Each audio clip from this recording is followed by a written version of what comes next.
Chemical City Double Reeds is a full-service double reed shop specializing in the sale of instruments, cane, accessories, and sheet music. Double Reed Dish listeners can enjoy free shipping with code DRDISH, all caps, no spaces. Visit them in Baton Rouge, Louisiana, or online at chemicalcityreeds.com. Hey, oboists! Have you ever found it difficult to sort out when and how to find a new oboe or English horn? Oboe Chicago streamlines the process, providing personal and professional consultation and a large selection of lovely instruments. The process feels comfortable and thorough. Selection includes F. Fleuret of Paris, Howarth of London, Covey Oboes, and Fox products. For a current listing of Oboe Chicago's selection, please visit www.oboechicago.com. For a credit of $100 toward shipping, mention Double Reed Dish when you call or email Shauna. Hi, I'm Galit Kaunitz. And I'm Jackie Wilson, and you're listening to Double Reed Dish, a podcast for oboists, bassoonists, and the people who love them.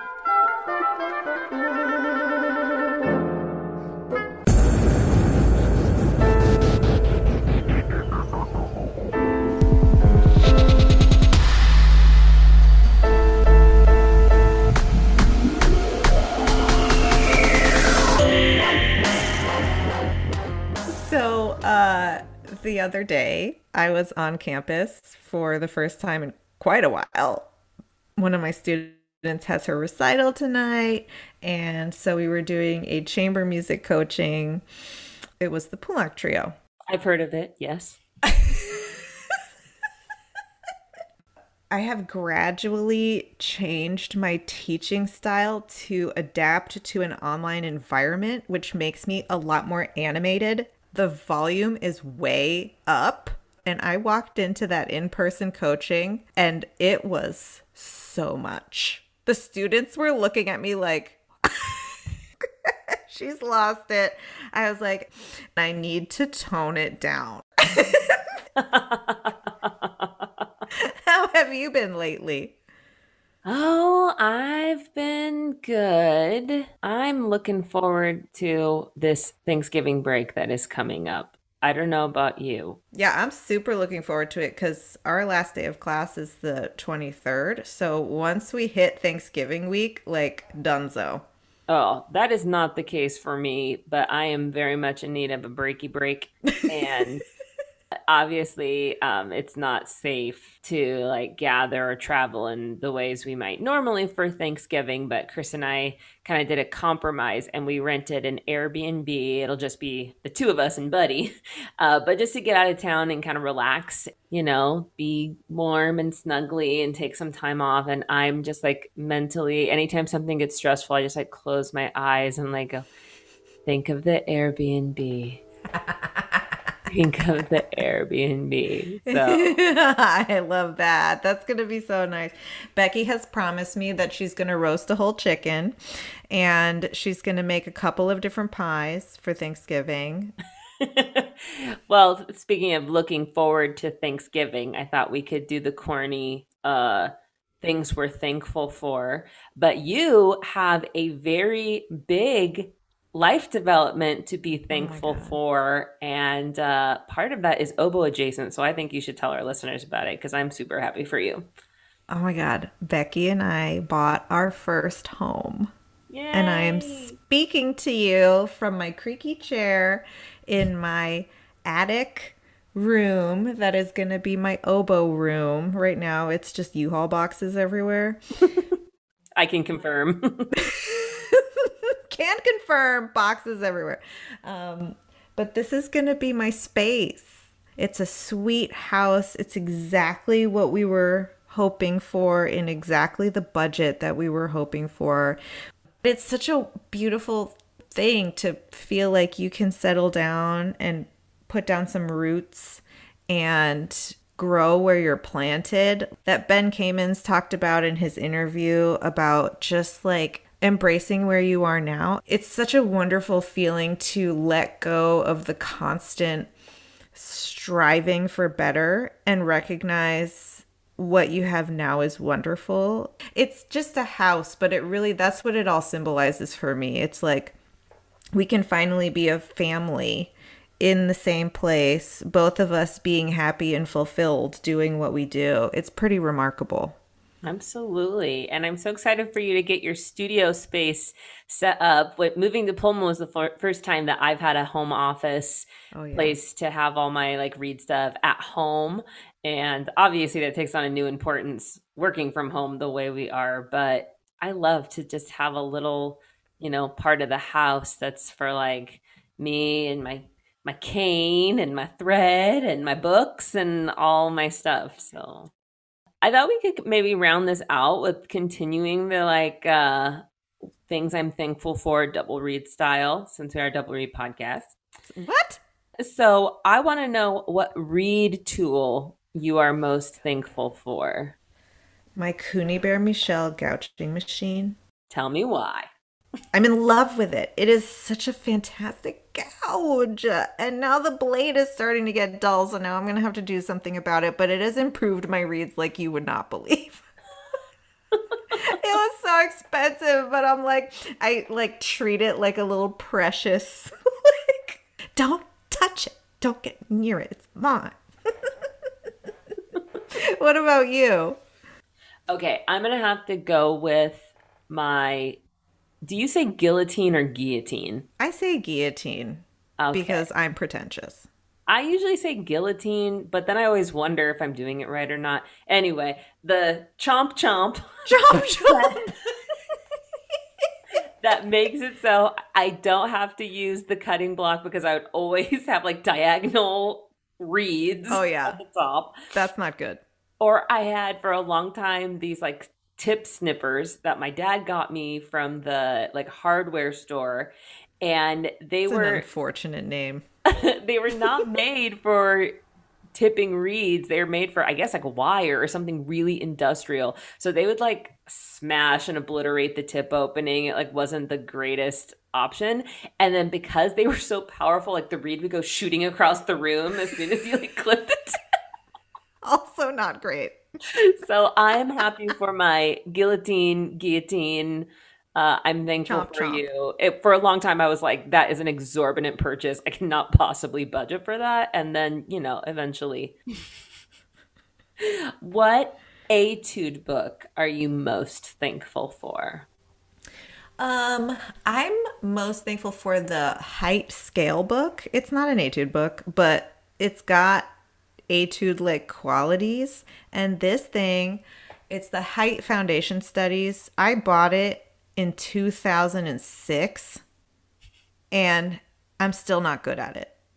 Like, it's one of those books that just keeps on getting harder the better you get. It's you go through oh man, it's a lifelong challenge, that foundation studies book by David Height. And it's got some like really cool scale exercises and etudes at the very end. And some really good suggestions for different articulation patterns and practice patterns and things like that. So that's like my go-to. I think my answer is a little basic. Mildy. Not Mildy. Weisenborn. Not Weisenborn. Okay, she's trying to flex and show that she's a bassoon etude. Folks. Barreling. I can do that too. Almost as basic, I would probably choose the Oboe. Oh, shoot. That was my next guess.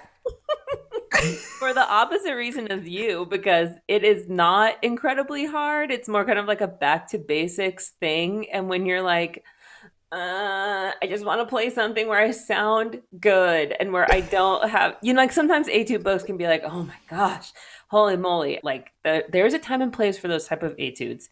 And then there is a time and place for laying your head down softly on the welcoming pillow known as Oboe and doing some thirds, doing some fourths, long tones. He's going to walk you through what you need to do to get warmed up. Oboe walks you through. Yes. Yes.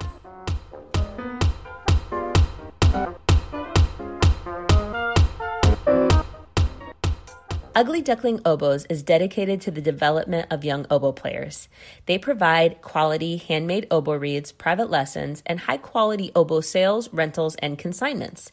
The oboes that they rent are conservatory mechanism oboes that include the left-hand F key and low B flat key. All are maintained by oboe-specific technicians. In-person lessons are available, as well as virtual lessons for students who live outside the geographic area or have transportation and scheduling challenges.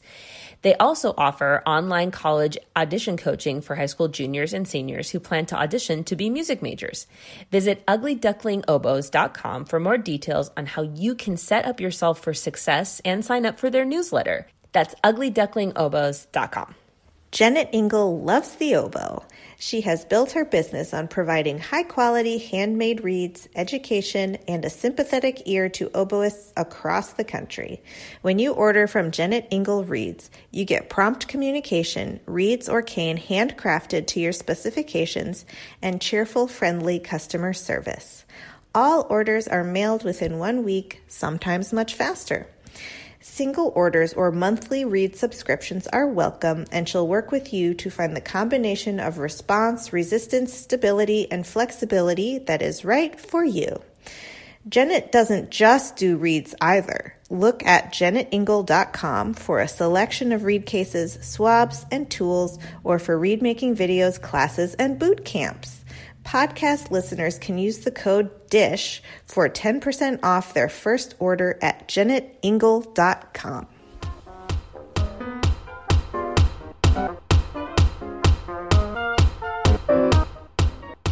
We are delighted to welcome to Double Reed Dish Titus Underwood, Principal Oboe of the Nashville Symphony. Welcome. Thank you for having me. I'm so excited to, dig in and get in the conversation. Can we start to hear about how you began your musical journey and began to play the oboe? Absolutely. So I started off, I'm from Pensacola, Florida. I'm the youngest of 6 kids, very musical family. Grew up pastor's kid, like church music and gospel and dancing and clapping, all that stuff in the aisle. And I grew up, on gospel music and hip hop and jazz and everything else under the sun. So like, I just grew up in a really musical household, and with that many kids in the house, there was a lot of noise, and all of us play instruments. So it's like, what instrument are you going to play? Not are you going to play music? So I had to pick something musically else. My dad made us sing as a family. He was like a tyrant of intonation, so it's like, that's not in tune. So, I had to, so my first thing was like singing it with my family and singing in the choir. And then my sister, who played violin, she was like, you should play the oboe. And I was like, what is that? So she showed me, a picture of it, and she showed me Brahms Violin Concerto, second movement. I was sold. The only thing that kind of like made me a little upset is that it didn't have a spit valve. It's like, where's the spit valve? I'm like, what kid thinks of that? Like, I don't even know how I heard about it, but somehow I wanted a spit valve, but I'm cool. I get water in my keys or so I think I got Someone's like, your spit valve is your pants. Get over it. Exactly. You sit right there in the little circles on the pants. So, oh yeah. So that's how I came to the oboe. She was like, you play it? And I was like, okay. And then I liked it, and I kept going with it. That's really interesting that you chose such a, dare I say, stodgy orchestral instrument with your interest in gospel and jazz and hip hop. And what about the oboe spoke to you? I was playing classical music and I was improvising, so I used it in different forms. So the oboe didn't seem, it was just what I played. My sister was like, it's a very difficult instrument. I was like, oh, no, it's not. Whatever. I'll play the oboe. You know what I'm saying? So, at the time I was very, daring, but I love the sound, and I love when everything was working right. When you're playing the oboe and everything is just working right, there's like, we're always chasing that. So that feeling of just playing the oboe, I loved it. And I love participate. I love the participating of playing with other people. I think just the collaboration, so, but most uniquely was the sound. Like most people who get attracted to the oboe, it's that uniqueness of sound. that drew me to it and kept me drawn to it. And so when did you decide, I think I want this to be my career? I'm shifting to the mindset of an aspiring professional, majoring in music, all that type of stuff. Okay, so majoring in music, so that's a difficult question because when I didn't really think that this was going to be my career path necessarily. Because like me and my brothers had a rap group and all this stuff, and we did all right, you know. So one day I released some stuff on the internet, like some gospel rap. I mean, I don't know. I mean, but you know, like DC Talk. No, not that. We weren't corny. I mean, Love is a verb. Yeah, I mean, we had some hard music. It was banging, but like, you know, we was dropping Bible verses and stuff. You know what I'm saying? So like, but it wasn't corny. We did it in a cool way. But you know, but I loved other art forms of music. I mean, the thing was, I never thought that there was any music higher than the other. I just thought like dope art is dope art. I would say what Nas does for me, Beethoven can do for me. What Beethoven does for me, Nas can do for me. You know what I'm saying? So like I was always had a more eclectic view. And I listened to symphonic music and stuff, but I wasn't like that person who was like, man, I need to go to Interlochen. I didn't know that existed. So I didn't know Interlochen existed. I didn't know what the Cleveland Orchestra was. I didn't know what the Philadelphia Orchestra was. Maybe the only thing I heard of was like the Boston Symphony, because I don't know, for some reason that was popular, you know, Boston Symphony or the New York Philharmonic. I didn't know all these orchestras exist and what people did. So I didn't know that was a career path I didn't even know you had to audition or anything. So when I got to conservatory, the reason why I went to CIM because, you know, my band teacher was like, you have a talent, you should do this, and you should, you know, study with John Mack. And then someone showed me his excerpt CD, and I was like, oh man, that tone. I think I sound like that already. And I'm just like, you know what I'm saying? Like, I was just like, I guess kind of delusional at the time, or was delusional at the time. I'm not laughing at you. I'm just loving the confidence. Yeah, it was like high school you. Well, and apparently you weren't delusional. Maybe if you were like not delusional. Now, I'm still trying out here. But it was, I mean, it was, I knew that if someone else played it and I played it, why can't I do it too? You know, that's kind of how I thought about it. I wasn't, you know, I came in a family where there weren't seeds of doubt sown. So like my mother, my father really taught me to be confident in myself and just do what I thought I was set out to do. There was nothing that can hold me back. I was young and stuff. So like, you know, then I went to conservatory and I didn't really decide to do music until my second year of conservatory with John Mack. It wasn't necessarily that I didn't love the music. I love playing the music. The thing that kind of drove me nuts was the culture of classical music. Like just, I felt like, you know, I showed up my locks and like my rucker wear jeans and stuff. People like, oh, you're a bodyguard. You know, what do you listen to for music? You know, listen to the Beatles. I listen to Pink Floyd. I'm like, I never heard, you know, whatever. I mean, I listen to Nas and I listen to, you know, from Nas to Shirley Caesar to whatever, you know, all these different types of artists. So for me, I didn't really feel like I fit in. I wasn't trying to fit in. But like, I was like, man, why can't we just be ourselves and also like this music? Like, I don't really understand. Why do I have to, I could just be me and still play the oboe because that's what I did at home. Nobody was telling me to be anything different. I would play a Bach cantata at church, like right after the B3 organ was, you know, roaring and people was dancing the aisle and then sit down and be like, oh, Titus about to do some classical stuff. And people like, yeah, I get it. You know, and it was nothing weird about it. So it's like, okay, I'm thinking that when I go somewhere else, you know, I'll be just as accepted in what I was doing. So I had a conversation with my brother. I never forget it. And I said, you know, I really like doing this. He's like, man, are you going to do this? You going to do this? And I was like, I think I really want to do this. Like, I love playing music. I think I'm pretty good at what I'm doing, you know? And, you know, I guess, I think I really want to do it. And he's like, cool. So the next day I went into my lesson to play for John Mack. And I never forget, John Mack called me that night. He was like, you really want to do this, don't you? And I was like, this is weird. Because he had like some sixth sense psychic thing going on. I'm just like, how did you know? He's like, I can see it in your eyes. You can never know when the light turns on, but the light is turned on. And I'm just like, I had that conversation last night.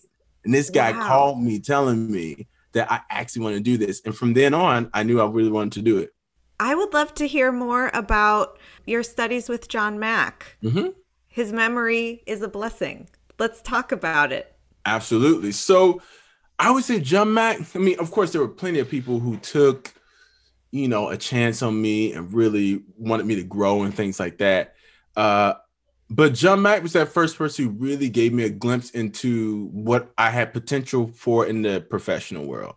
At first, I didn't really think so. Once I got there, I mean, my confidence bubble was just pop. I mean, there was people playing circles around me. You know what I'm saying? Meet Titus, he thought he sounded just like John Mack at the time and all this stuff. I'm just like, nah, bro, you got to get it together. So I knew, I knew I had a ways to go. So, I mean, but John Mack really he really helped me grow. He really like boosted my confidence. He really he was so patient. I'm like, how are you so patient with me? But he really, really took his time, and I would never forget that. And he always talked from a musical perspective. Like nothing was ever, I mean, contrary to some beliefs sometimes think that like we just sat down and made reads all day. Like, no, like he showed me some things, but not in his super hyper technical way. He mainly always gave me a musical solution to a technical issue. And that's how he taught. Like he talked through Baird, he talked through the articulation studies, he talked through, the furlings and different pieces. And, that's how he taught. So my biggest memory of John Mack was like how giving he was. He was extremely giving. Like if I didn't have money for the cane, he'd buy it. If I didn't have money for that knife, I would see it the next lesson. Like literally. And if I needed my oboe to be worked on, I'll take it to the shop. He'd pay for it. Like he was just such a generous spirit. So for me, he was a huge impact on my life, on how I teach now and how to be generous. And, there's one thing I learned is just like that student is your universe when you teach that student. So like my phone is, I'm not checking my phone. I'm not wondering what's going on. I'm not looking out the window, hoping the lessons. I need to put my full energy on that student because that is their sacred time. They're paying their money for me to give them that space. It's like if people believe in therapy and go to therapy, like if I'm paying a therapist, you're here to hear me talk today, and I'm here to get the feedback I can grow. So this is my time. Talk about all the people that get on my nerves. You know what I'm saying? So like, what else is there to talk about in therapy than the people that get on your nerves? Exactly. So it's like I want to help grow that student and believe in that student and build up their confidence. And that's the one thing John Mack really instilled in me is that he had a different method for every student. Like my method was different than other methods because I was at a different place. I mean, there are people that played 20 pieces. I had probably like 5 on the resume. You know what I'm saying? Like maybe a Handel concerto on G minor, some Sand songs, and maybe a Poulenc sonata. I don't know, but I wasn't like playing the Duke to you or, you know what I'm saying? Or right. Like, right. I didn't Strauss at the time. I didn't really have my single tone was so slow, so the Mozart was off the table. But I think there was things that I had to really learn, and he was so patient in helping me grow. And I don't think I could have gone to a better place and studied with a better teacher at that time. So you decide it's what you want to do as a sophomore. Mm-hmm. Talk us through the path from that decision to principal oboe of the Nashville Symphony. Oh, that's a long journey. Ooh, how much time? So I went to, after John Mack passed away, I studied with Frank Rosenwein and Jeff Rathman, a little bit with Betty Camise. And, Frank was new in the job at that time. He had just got there. I think Frank's like 26, 27, something. I couldn't imagine like inheriting a studio.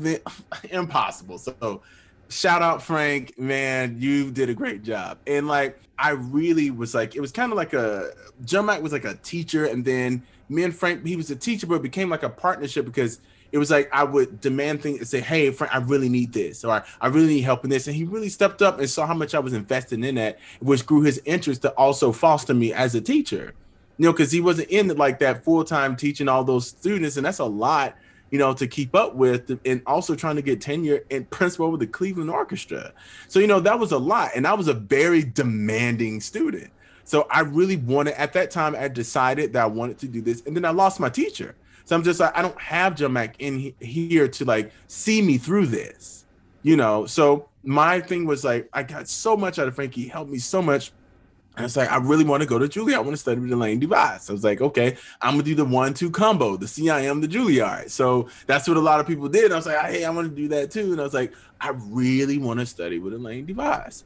And then from there, I took lessons with Pedro Diaz, and I really resonated with him. So my first year at Juilliard was actually with Pedro Diaz. Then my second year was with Elaine Device. And me and Elaine Device, you know, over the years, I would say she's still one of my mentors. And I love Pedro. And I mean, me and Elaine grew a very, very close relationship. And she helped me really get a good grasp on like what the field was, like what it is I'm actually getting into, like the auditioning, you need to be able to adjust your oboe on your own, buddy, because I ain't gonna be there. Or really, you know, I can't bring in these crappy reads for you to like fix up. Or you're gonna have to be really self-sufficient. You have to know this repertoire in and out, because once you get in that position, you're not gonna know this stuff. This is gonna be your first time playing in a professional setting. So you need to come to this oboe rep class prepared and have had 3 different recordings and have a good read and play in front of all your colleagues as you play all Le Tumble de Cooper and back to back in the assembly line. Like really, really put my feet on the flame. And I really grew and learned from that. And also from my colleagues, that I learned so much from my colleagues that were there. Some of them are some of my best friends today, that I talk to all the time, my friends from Juilliard. And that really, really helped me a lot. And then from there, I went to Coburn after that. So I went on like the conservatory tour, as I call it. I mean, you name it, I've probably been there. So, you know what I'm saying? I needed somewhere to go. I was broke. So, I was like, y'all got a scholarship, I'm there. So I can make some reads, I can practice, you know what I'm saying? So I These are my skills. Exactly. These are my skills. Can y'all Please help? take me. Please take care of me. At least for now. I promise I'll get a job. I'll make the school look good. It was so I wound up going to Coburn after that to study with Alan Vogel. And this was much different than any other person I had studied with. So it was much more soloist. It's more of a combination of things. I mean, you played on Marigold, played on Larray. So just being in that Coburn environment, I learned a lot. And also when I was at Coburn, I started to get also mentored by Ann Gabriel, who's second in LA Phil. And she's one of my mentors today. Words can't describe how much she gave to me in knowledge. Like I can't, if I were to put it in a bucket, just overflow with buckets and buckets and buckets, because we resonated so much and I learned so much from her. And in hindsight, the 2 perspectives at that time with Ann Gabriel and Alan Vogel, I really learned like the fortes in both. So like when Alan Vogel at the time, me coming from like a Cleveland school, it was so different at the time. I didn't know. I was trying to figure out where do I fit in? Where do I see this? And it started to dawn on me more. And I never forget, I was in Los Angeles for a summer, and Adam Vogel said to me, he said, hey, you're practicing stuff. I know you love to practice. And I was like, yeah, I'm practicing. He was like, you know what, Titus? Practicing is an art form. And I was like, mind blown. He was like, you're going to be practicing more than you perform. So you need to fall in love with the art of practice. And I was like, it was like this Yoda moment. And I was just like, dude, you're right. This is what I'm doing most of the time. I'm probably going to perform not even a fourth of how much I practice. So the art, I knew at that time, I was dedicated to the craft of what I did. What I did in my practice room was my life.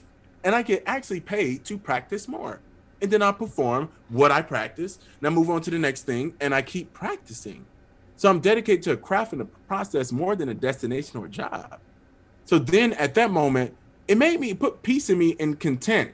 That doesn't mean that I wasn't still hungry for the job, because I was, making finals of these different auditions and trial weeks and stuff.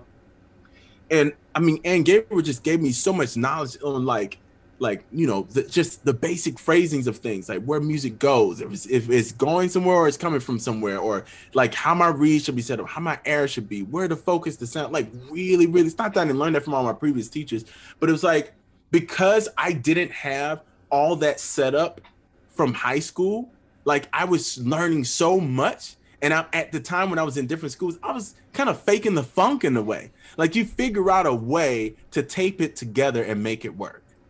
But like, I am familiar with this method. Yeah, you know what I'm saying? Like it's working, so leave me alone. Like, yeah. Like a donut on one part of the car, and then one side of the car is a big wheel, and the other one's a small wheel. but you're making it work. One gift is the transmission is slipping, but you get to the destination. So that's how I was kind of piecing things together. And like, anger would just kind of open up that hood. It's just like, oh, I see all this stuff under the hood. And I was just like, oh, well, let's go there. And then from there, I went to Rice for a year. And I studied with Bob Afto. So that's what I'm saying. I was going on this, like, I was in all the corners of the United States. I was in the Midwest. I went to the Northeast. I went to the West Coast. I went to Texas, which is his own country. So I went down to Houston. And then I just learned that just the bigger sweep of things, the bigger picture, the bigger musical message, the bigger beats, the internal post development, and all that environment that was at Rice that really helped me foster, like, it was like a family there, and like the orchestra and all this stuff. So I learned so much there, and I was able to grow my craft even more there from just learning just like the musical genius of what Bob Athro had to offer to me. So it was like, man, I'm getting all these different perspectives. And sometimes it was confusing when I was getting that information at the time, especially on the audition circuit, right? So you're getting all this different information, but on my professional life, I feel like I've been given a ton of tools. Like, if I can't figure something out, I got a lot of methods to go to.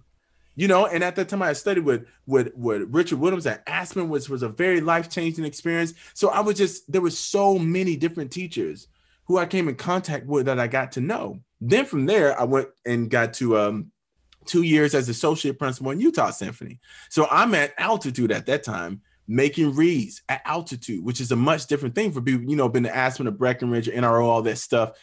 And I started to like learn the job, like playing, cranking out stuff every week, and knowing that I had to hold a professional level every week. So I was in 1 years there. Then after that, because I didn't have a place to land, I went down to Lynn in Boca Raton. I studied with Joe Robinson for a year. So then with that, I started to really learn about like my air, playing on the wind and phrases, and playing in a much more effortless way. And that also changed my life in a lot of ways, just learning to play in a much more effortless way. I really started to let go of lots of tensions that I had before, and I became more efficient at playing the oboe and connecting notes or tonguing junctures and shapes of phrase rather than notes, but more shapes within phrases. Joe Robbins really drilled that home with me. I mean, in a very, he was very hard with that. And I learned, and I knew how many gems so many different people had, and all these great people that I studied with. And from there, I wound up getting principal oboe of that. I was 2 years acting principal of Nashville. Then I had to take the full audition, screen all the way to the end and all this stuff. And I won the job there. And that's where I am today. I want to ask you about the audition, but I also want to ask you about this incredible sense of gratitude that you seem to bring to all of your very diverse experiences, moving all the way across the country multiple times. I'm sure you took a bunch of auditions during all of those times. And you mentioned that it being confusing. And was the sense of gratitude there with you the whole time? Is that something that you had to develop as you matured? And maybe we can even get into advice for students who are experiencing the confusion of being a student and taking in multiple perspectives and feeling the pressure of being a student. And burnout. And burnout, yeah. And burnout. Oh yeah, burnout. To tell you the truth, at the time, there were sometimes I didn't feel the gratitude because I really needed a job. And sometimes my teachers who were on the other side, they had a deeper understanding than what I had at the time. But I was like, I need a job. Can you like help me with these excerpts? And then like, you need to go play this slow furling with a drone because you playing sharp right now. You know what I'm saying? Like, I'm like, but can we get to this La Scala de Seta? You know what I'm saying? So like, I at the time, what the medicine that I needed isn't what I always wanted. It's like you want all the meat and potato, but they like eat your vegetables. And my teachers always gave me the vegetables that I needed because they wanted to foster my talent and they knew what I had and they weren't denying my dream. They just gave me what I needed. And at that time, I was always a receptive student. I was never like the type to go into school like, oh, I ain't listening to nothing you got to say. Like, there's a reason why I'm there. So I'm there to learn from each person. And even if they had conflict, and some of my teachers didn't necessarily agree with each other's methods, and that's fine. Because I know the oboe is one of those things that like teachers can be very, very strict about what you play on and stuff like that, because it's hard enough to figure out one way to play it. And when you figure out that one way to play it, you tell everyone this is the way you do it. But that's not necessarily true. It's what works for you. But I've grown to have gratitude. I've grown to have a different vantage point of knowing which each teacher has given to me. Because at any given point on my job, I've had to rely on the things that they told me in ways that I've made it my own to be able to solve issues very quickly, and also to continue to grow today. So, and also been in contact with some of my teachers, and that has helped me grow the most. It's just I have a different perspective. I'm not in that grind. Like I mean, now COVID, who knows what's happening next, but I'm able to just work on my craft without this boogeyman of an audition on my back. It's nice to be an orchestra have tenure. It's great. I mean, but I want to just continue to grow. And I want to tell students, with burnout and stuff like that, always, don't get so hung up on just the job. A lot of people get hung up on that destination. There is no destination. There are jobs, but there are no as far as your craft, you're an artist first, and you're an orchestra musician second. Like, you bring your artistry to that orchestra. That's why they want you. They'll say, oh, we have an orchestra musician. Come on, orchestra musician. Like, it's like, what do you have to say as a player? So work on your craft. Work on these things. Always be discovering something, because usually burnout comes out from playing the same thing over and over and not getting the results that you want. And yeah, it sucks sometimes to sit up and record yourself and be angry at what you heard, right? Or a teacher who's frustrated that you haven't figured something out yet. Or maybe you and your teacher not getting along at the time.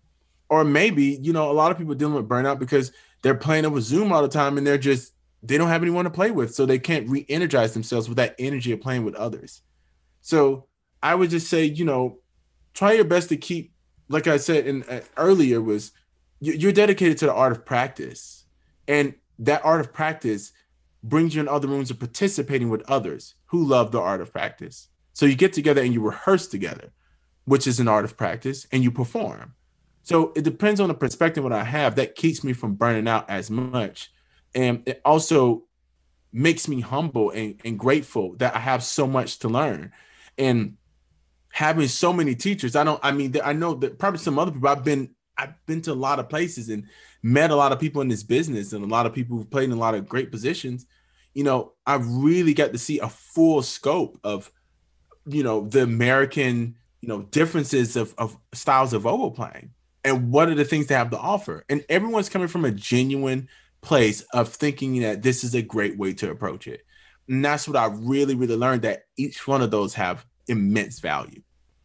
Does this attitude of work on your craft of practice first help with performance anxiety? Do you experience performance anxiety? And is that something that is a strategy that helps you? So I don't deal with performance anxiety as much. I used to.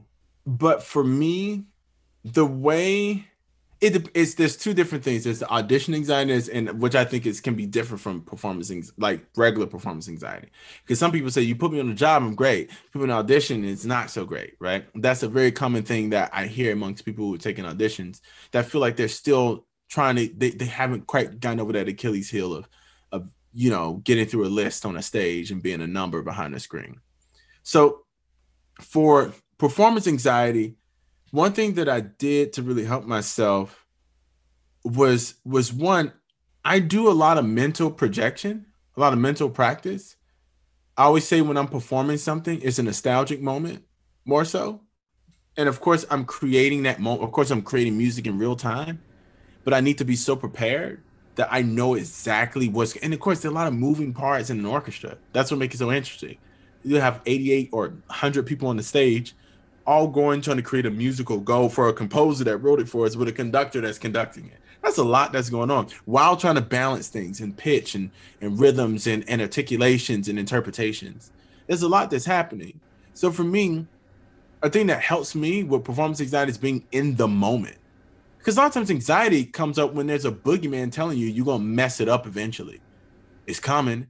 It's coming. It's about to happen, Titus. Like all those red lights flashing. I make sure I go to all those parts, whether I need to practice them differently or transpose them or whatever. I make sure I really cover my bases with all those things, so it's not, it's not an anxious moment where I feel like there's an unknown. I think a lot of times performance anxiety comes with the unknown. So for me, I think maybe because I grew up in a rap group or whatever, or step team or slam poetry, all these things that I did, it kind of killed that stage fright for me. So what I usually do if I am feeling that creep in, I try my best to mentally project exactly how I want to feel while I'm playing. And I also, another thing, even if I'm in fight or flight mode, I try to, when you're playing confidently, you have a physical manifestation of confident playing. There's a level of comfort. So I try to, even if my mind isn't quite working where I want, I remind myself what physically is the manifestation of confident playing. And then when I hear that, me playing that, a lot of times it can put my mind at ease. Okay, now I want to ask you about your audition. Yeah, please. Yeah, how was you already started talking about your preparation. Tell us more about that and how that day went. Okay, so as far as like preparation for, I was really busy because I was on the job. I remember I had to prepare the day after the audition. I had to play Das Lied, which was not on the list. 2 weeks before that, I had to play Schumann 2, which was also not on the list. In between those 2 weeks, I played a full recital. So I had a lot going on, like the week before my audition. So I'm juggling a lot of stuff. And people are like, oh, it's an event. No, I always say people who have the advantage in auditions are people who have the time to just practice those excerpts all day long. So I was getting up. I was at the hall at 5 a.m.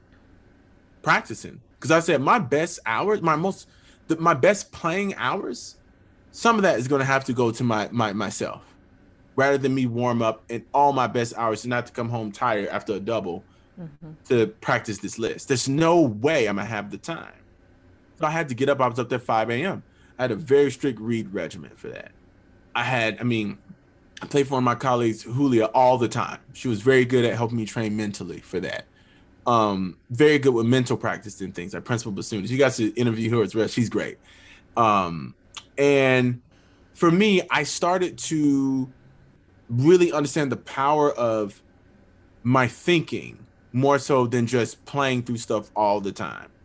Because when I was 32 when I got the job. So at this time, the first audition I like, quote unquote, like got past and started getting the trial weeks, I was 24.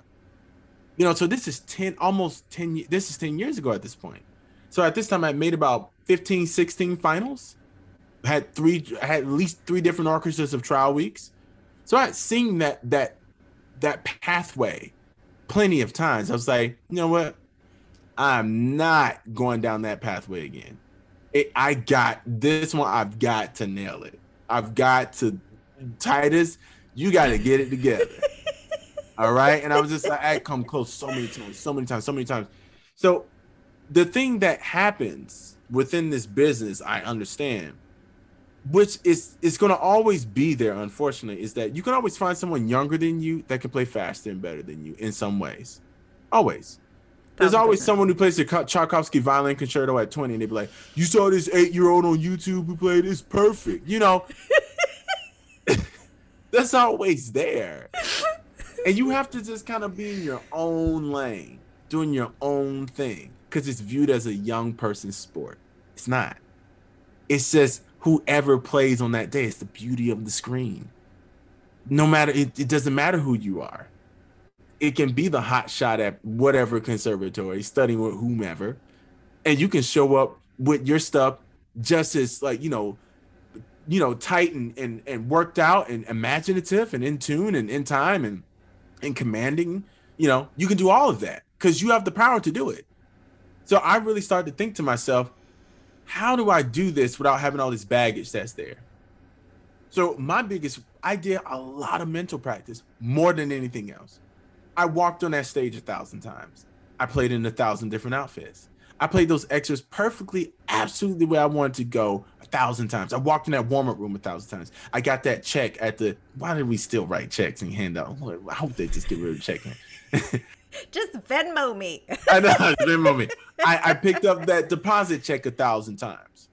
You get what I'm saying? So like for me, it was truly me walking in a memory.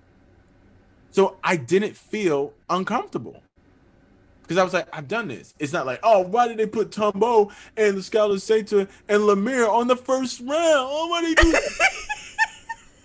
I had shuffled that list so many times. You can do anything. You can just drop a pen anywhere on that list and I'll play it down. Didn't matter because that's how prepared I wanted to be. I call it tracing your line.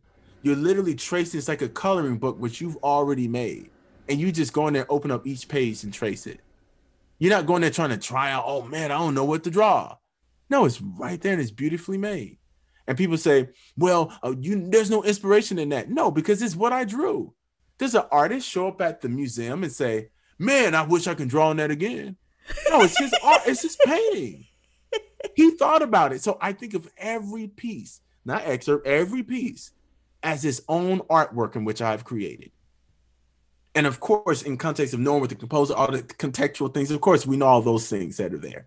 You know, you don't want to do something that's out of the style in which you're playing. However, I really, really thought of each thing that I crafted exactly the way I wanted to play. So I was proud when I showed up and I wasn't second guessing myself in real time on the stage. This is my painting. This is my next painting. That's what I mean. An artist doesn't show up to his art exhibit with his paintbrushes feeling insecure what he's going to present at the exhibit. It's already there. It's already made. And I show you the painting and I go through all my paintings and I walk off that stage with confidence. Either you like it or you don't. Choice is yours, whatever. And I go about my business. But the thing is, I don't do that from some intuitive level. I do from an objective level. I play with my drone on excerpts that know going to give problems on intonation. I play with a pulse that's not just tempo chasing. Offbeats. I'm feeling that pulse. I'm combing through everything. I'm recording myself. So I record myself not just to beat up on myself, but I call it proof listening. You proofread a paper, so you proof listen. Take your emotions out of it. I know we're sensitive about our art, and I am too. But like, I'm just looking at it and saying, how can I craft that better? Because the thing that a lot of people don't click a lot of times is like, we have a lot of great players who don't have strong minds. They will crap on themselves before they even get on the stage. It's their mind that they've been tricking themselves. And when you're projecting something that intimidates you, it's actually your best playing in your own head because you don't know what other people sound like.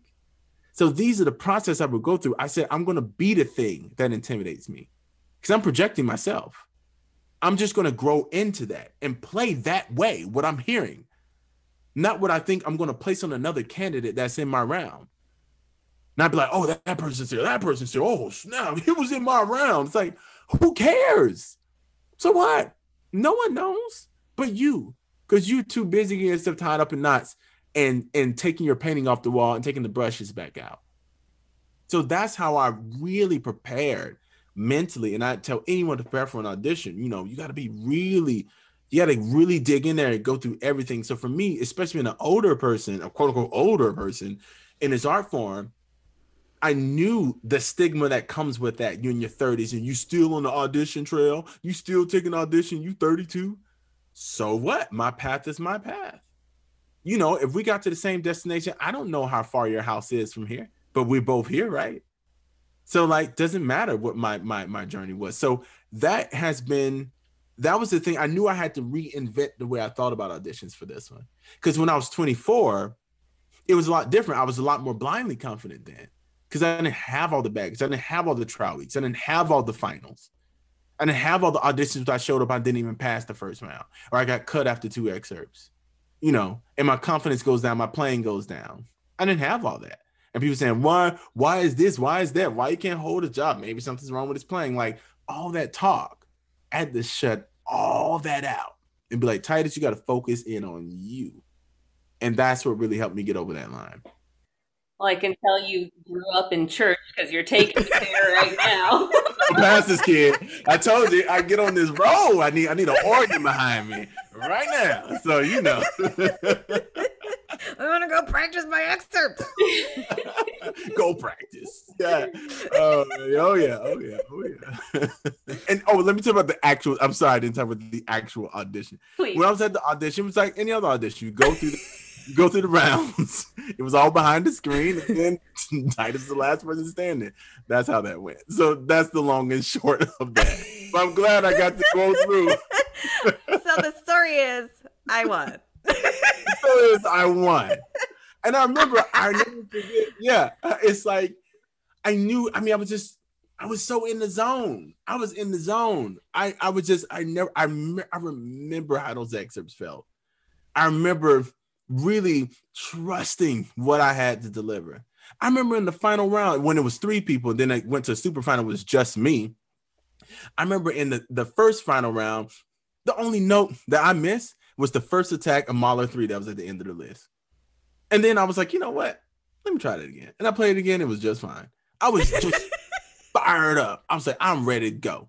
I'm ready to play this thing down. Like, throw anything out there. Barbara 1, let's do it.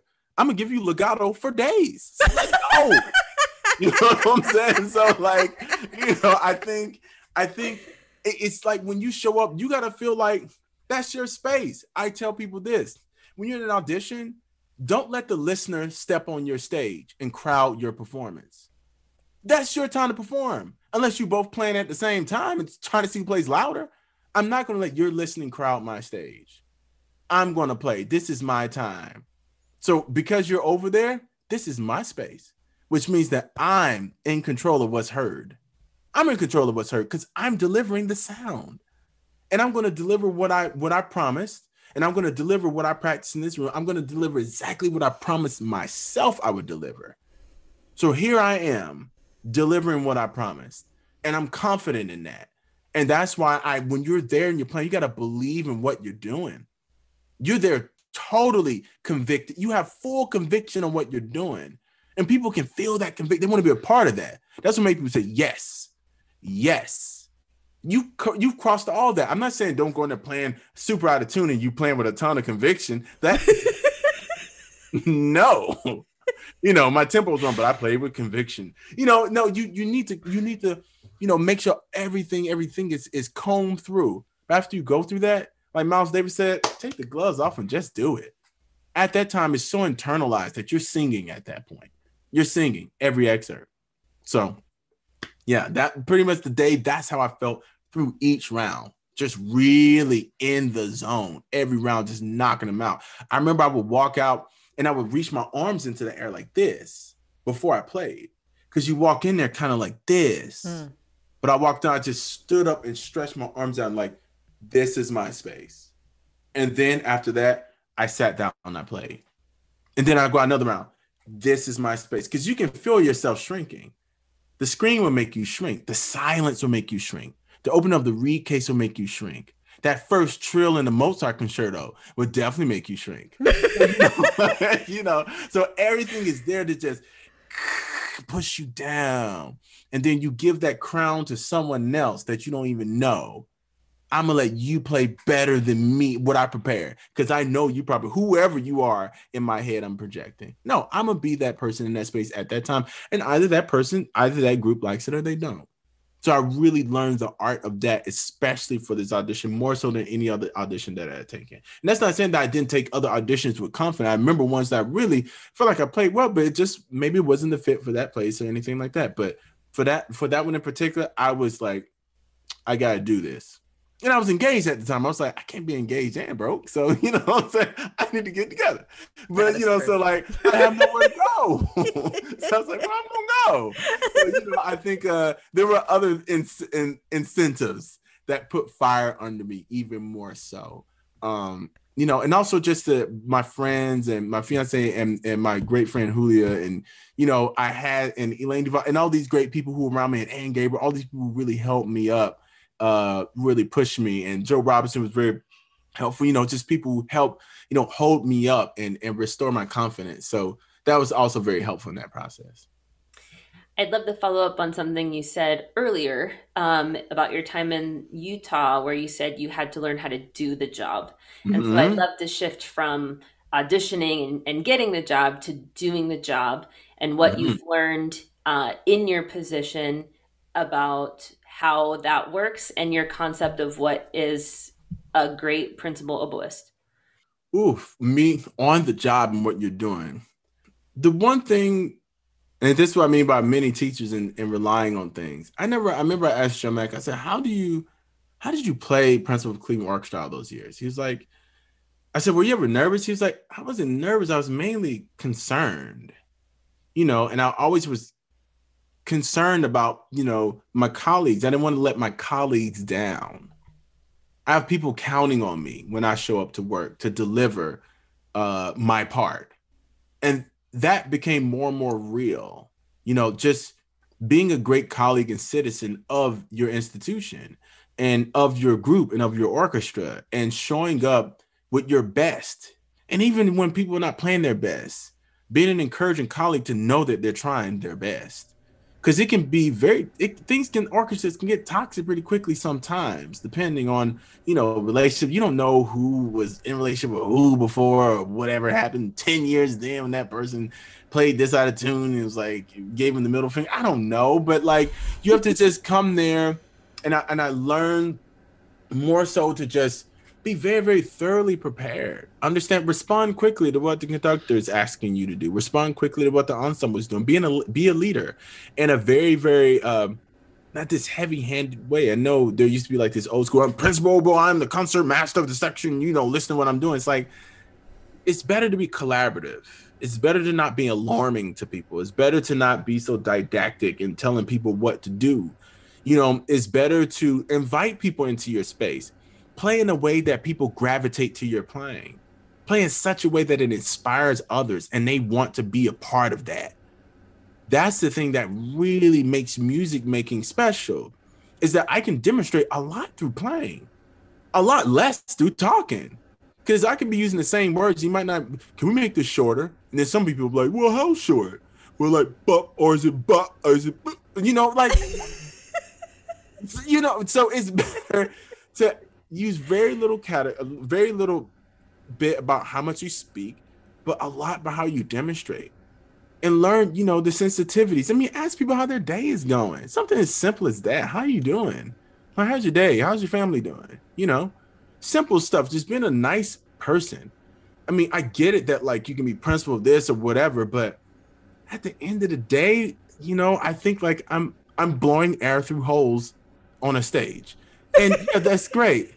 But I need to take that medicine sometimes to be humble and understand that, like, yes, I'm creating art and I, feel like I'm pretty good at what I do, but we need to come from a much more humble approach at times to be human and know that, and this COVID time if this ain't humbling anybody, I don't have a principal chair to sit in right at the moment. And you know what? That's okay, because remember, I'm an artist first. So what am I bringing to that job? What am I bringing? Who is Titus bringing to that job? To that space as an artist. And I think I've gained a much more concrete view of that. When I was in Utah, I really started to learn that, like, just you have to get up and do it consistently. Doing it consistently, even when you don't feel like it, make that read. I know I want to play this video game right now, but like, go gals that came. You know what I'm saying? Like, Netflix is firing up the next episode of Narcos. Do I have one more hour? Go make those reads. So I knew that I had to be a principal at home. And like in my workspace, it's like I'm walking around like a principal, like, hey, man, my friends, I'm the principal. No, nothing like that. But like, just know my work ethic. What does it take to produce this consistently week after week? Mm-hmm. That needs to be my habit in my life. And I need to enjoy that. How do I enjoy doing that? what is the joy that I bring in that? And that's the biggest thing that I've learned on the job, to deliver that at a high level over and over and over again, and using these objective measures as I talk about to really keep my playing in check. Would you be able to tell us about a favorite memory that you have from performing on stage? One of my favorite memories, I'd say recent memories of playing on stage, it was Garrick Olson, the pianist, was playing Barber piano concerto. And there's this part where the oboe introduces this theme. It's a very beautiful oboe solo. I mean, Barber writes like the best oboe solos like all the time. And For real. I remember like he was playing it, and then I would play it, and he would play it, and I would play it, and every little bit he came up to me at a break. He said, "You have such a beautiful voice." And I said, "I love the way that you're voicing it on the piano." And like, it was this moment in which I took apart the way he phrased it, and he also took a part of how I phrased. And it was like this really beautiful connection of using just this moment in time of like 20, 30 seconds to really have an exchange on making music. With I'm humbled for someone who's that great at playing piano, to be like, I love what you're doing, but at the same time, we just connected as two artists, creating a beautiful phrase and turning it into something at that time which was ours. So that was one of my most funnest memories of late. That is beautiful. Would you be willing to share maybe an embarrassing story or a horror story? Ooh. I remember we were playing Mahler 5. I was so embarrassed. There's that one there's that solo at the beginning. I think it's like the fifth movement. Da da da da dee, bum bum bum bum bum bum bum bum. Dee da da dee. And I never forget, I was sitting there. I don't know what I was thinking about, but I was out on cloud whatever. I was on Mars, and I was thinking about something very intensely. I don't remember exactly what it was. And I remember it was my time, and I was just like, and I was switching gears to get back in there because it's that beautiful fourth movement of strings. And about the time the third performance, like, so beautiful, but like I'm a little tired. I'm a little hungry. I want a beer. You know what I'm saying? Like, I'm so scared. this fifth movement, just throw it, and then the movement's so long, then that contra bassoon solo comes out of nowhere. I'm like, okay, I need to get through this. So it comes up, a ding, and then I come in, yada da da, and it was just all notes come out, and I was just like, but I end up, and I was just like, oh my goodness, I should have been thinking about that beer. And, I was so embarrassed because everyone knew I messed up. Everyone knew. It's one of those moments, one of those really obvious, simple solos, and you think you can autopilot it. But you know when you're playing something and you be like, how do I finger middle D? Like in the middle of playing a solo, you're like, oh. You're like, I know that symbol means something, but I don't remember what it is. Exactly. It's just like, and why did it have to be the last performance? I'm like, that's so embarrassing. I can't like redeem myself. I can't. So that was my most recent like embarrassing. Oh, that's terrible. It's just simple, I'm so simple. sorry. Yeah, it sucked. It really sucked. Oh yeah, big time. Oh yeah. We usually end with advice for a young musician, but I feel like you've given us so much great advice that I'd actually like to switch it up for this interview. Sure. And earlier you said dope music is dope music. Oh yeah. And I feel like that's something that we don't acknowledge enough in the classical music community. Yep. And so I'd love to hear your thoughts on the value that music that is not Western classical music has given to you personally, artistically, and whatnot. I mean, I always think about it this way, like, the soundtrack of my life are many different things. I'm a composite of many different things in culture and all this stuff. Like I talked about, I grew up in gospel and basically almost a Pentecostal church and dancing and falling out and all this stuff and all that music that was in there and hip hop and this, that, and the other. Like I think that anyone who's pursuing their craft, I was talking to a student about this today. I'm like, like there's this thing called cipher circles in hip hop, like early hip hop, where people would get in a circle and just like see who can freestyle the best. I think of that as like an etude, or like you're like trying to come up with words that rhyme while being in time with different syllables and stretching things and the meanings of things while trying to like clown the next person next to you with humor. Like music is like humor and phrasing and cadence, and you're trying to piece that together in real time so that you can go back and write even better for your next rhyme and you show up the next time. So like, is that not high art? Is that not, can a clown, if it's not high art, then anybody should be able to do it at a high level. I understand that, like, they'd be like, well, it's like, there's commercial music of everything. Pachelbel's Candy's become pretty much commercial music, so like, it's not the Roots or Kendrick Lamar to Pimp a Butterfly. Is that not high art? Come on. So like for me, I think dope music is dope music, and these musics hit different frequencies of me that inform the way I walk, the way the swag or whatever that informs the way that I play, and I can bring all those voices and interpretations into the way that I move and play on stage. Why can't that be? Is there a way to do things? Like, really, are there rules?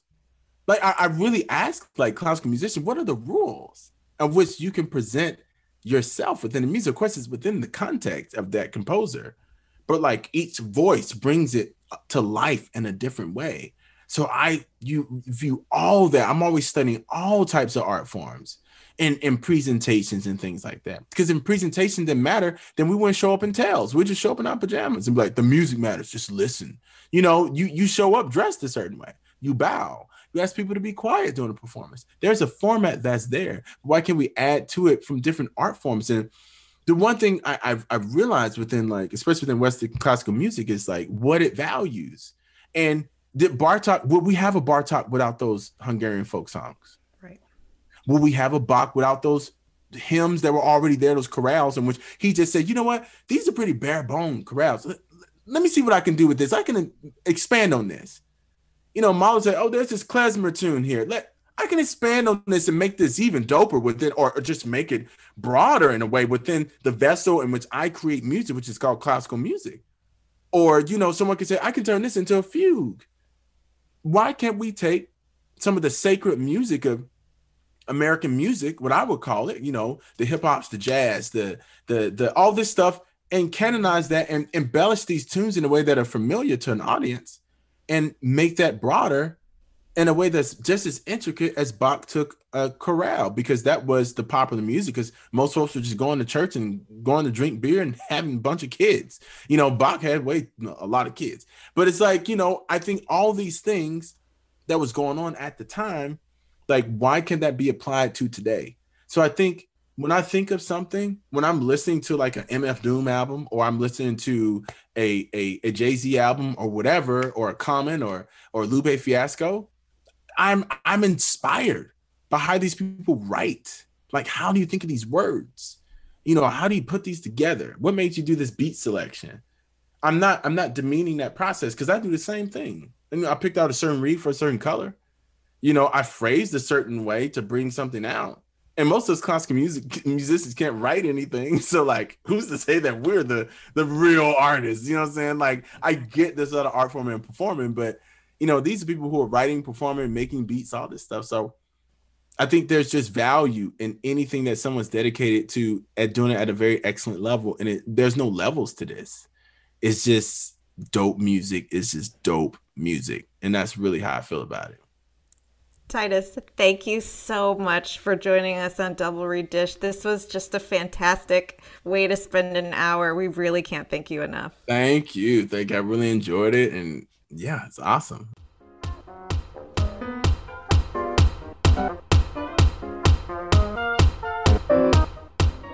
thank you so much for joining us for this episode. Don't forget to follow us on social media. And if you wouldn't mind, we'd love if you gave us a rating and review on iTunes. Mark your calendars for our December 1st episode, where we will bring you an interview with Ted Soluri, principal bassoon of the Dallas Symphony Orchestra. It's time to end this nerd parade. Go make reeds.